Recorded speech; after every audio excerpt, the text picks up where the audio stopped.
오늘은 마가복음 4장 1절에서 4절의 말씀으로 네 가지 땅에 떨어진 씨 비유 첫 번째라는 제목으로 하나님의 말씀을 나누고자 합니다. 본 말씀은 예수께서 다시 바닷가에서 가르치시니 큰 무리가 모여들거늘 예수께서 바다에 떠있는 배에 올라앉으시고 온 무리는 바닷가 육지에 있더라. 이에 예수께서 여러 가지를 비유로 가르치시니 그 가르치시는 중에 그들에게 이르시되 들으라. 씨를 뿌리는 자가 뿌리러 나가서 뿌릴새 들으는 길가에 떨어짐에 새들이 와서 먹어버렸고.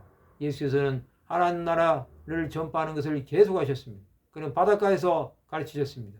이때 예수로부터 나오는 하나님의 말씀을 듣기 위해 큰 무리가 모여들었습니다. 예수 그리스도는 배에서 말씀을 하시고 무리는 바닷가 육지에서 말씀을 들은 것입니다. 그는 비유로 가르치셨습니다. 예수께서 말씀하신 비유는 씨 뿌리는 비유입니다. 이것은 하나님 나라 비유입니다. 뿌릴 때 길가에 떨어졌습니다.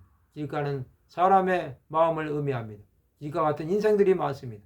이들은 말씀을 들었을 때 사탄이 직접 와서 말씀을 빼앗아 버립니다. 쟤는 세상을 상징한다고 할 수 있습니다. 이들은 예수를 믿는다고 하지만 결국에는 예수를 떠날 자들입니다. 이들에게 하나님의 말씀은 의미가 없습니다. 그들은 분명히 하나님의 말씀을 들었습니다. 그러나 말씀이 자라기에는 믿음이 너무나 없습니다. 또 믿음이 겨자씨 한 알만큼도 없습니다. 사탄은 이런 자들을 종으로 만들어 버립니다. 그렇게 함으로 결국은 사탄을 위해 살다가 영원한 형벌인 지옥에 떨어지는 것입니다. 그들은 하나님이 없습니다. 또 세상에서 방황하는 인생일 뿐입니다. 그들의 마침은 멸망이요 그들의 신은 배요 그 영광은 그들의 부끄러움에 있고 땅의 일을 생각하는 자입니다. 또 육신을 따르는 자는 육신의 일을 생각합니다. 그들의 마음에는 하나님을 두려워하지 않습니다.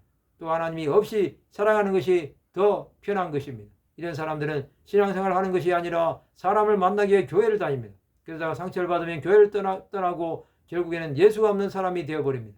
그들은 나중에는 예수를 대적하는 자가 되어버립니다. 사탄의 종은 사탄이 원하는 것을 하는 것입니다. 그의 삶의 모든 기준은 사탄이 지배하고 있습니다. 그는 사탄에게 붙잡혀서 자유가 없는 인생이 되어버린 것입니다. 그럼에도 예수 앞에 돌아올 수 없는 것입니다. 우리는 새들이 먹어버리는 인생들이 되지 말아야 합니다. 세상의 것들은 믿는 자들을 타락하게 합니다. 그것은 하나님을 바라보지 못하게 만드는 것입니다. 아무리 믿음이 좋다고 해도 주 예수를 바라보지 못하면 그는 결국에는 멸망의 자식이 되어버립니다. 길가 같은 마음으로 살아가면 우리의 삶은 메마를 수밖에 없습니다.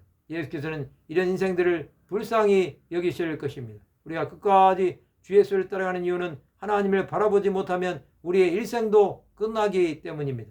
이런 우리가 하나님 나라를 위해 드려진 것은 당연한 것입니다. 주 예수께서 오실 때까지 이러한 믿음으로 살아가야 합니다. 그것이 우리의 삶이 하늘에 속한 자로 살아가는 것입니다. 말씀을 마치고자 합니다. 땅에 속한 자가 아닌 하늘에 속한 자의 삶을 살아가는 하나님의 백성들이 되시기를 주님의 이름으로 축원합니다.